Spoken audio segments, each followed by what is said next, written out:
हाँ, ये आपने बड़ा अच्छा सवाल किया। आप जैसे जानते हैं कि जो हमारा जो ह्यूमन बीइंग है या जो हमारा इंसान की वो लाइफ स्पैन या जो उसकी जीने की कैपेबिलिटी बढ़ती चली जा रही है समय के साथ। हम अगर बिगनिंग ऑफ 19th या बिगनिंग ऑफ 20th सेंचुरी देखें तो उस समय जो हमारी एवरेज लाइफ स्पैन थी वो करीब 40 इयर्स के आसपास थी या उससे कम थी।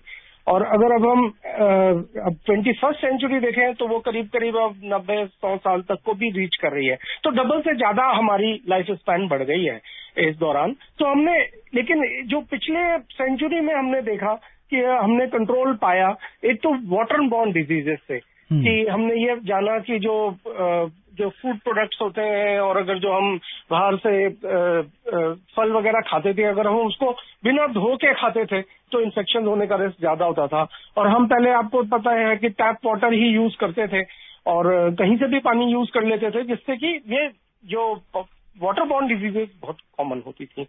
दूसरी चीज तो उस पर हमने काबू पाया पिछली सेंचुरी में और हमने वाटर को अपना पानी को ज्यादा साफ करने की कोशिश करी और वाटर बॉर्न डिजीजेस पे हमने जो है कंट्रोल करा। वैसे ही हमने जो वेक्टर बॉर्न डिजीजेस हैं जो मच्छरों से फैलती थी या और कीटाणुओं से फैलती थी वो उन पर भी हमने काफी कुछ हद तक काबू पाया और मलेरिया और इस तरह की जो बीमारियां थी जो वेक्टर बॉर्न थी वो भी कम हो गई पिछले ही सेंचुरी में।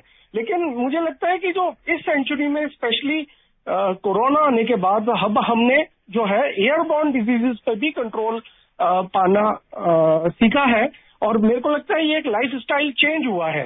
जापान जैसी कंट्री में तो लोग पहले से ही मास्क पहनते थे, कोरोना आने से पहले ही वो लोग मास्क का प्रयोग करते थे। लेकिन अब मुझे लगता है कि पूरी दुनिया ने ये सीखा है कि ये जो एयरबॉर्न डिजीजेस हैं इनसे बचने के लिए मास्क पहनने की जरूरत है। और मुझे लगता है ये कोरोना के बाद भी कुछ हद तक ये चीज चलती रहेगी और ये इससे हमारी जो है लाइफ स्पैन और बढ़ेगी।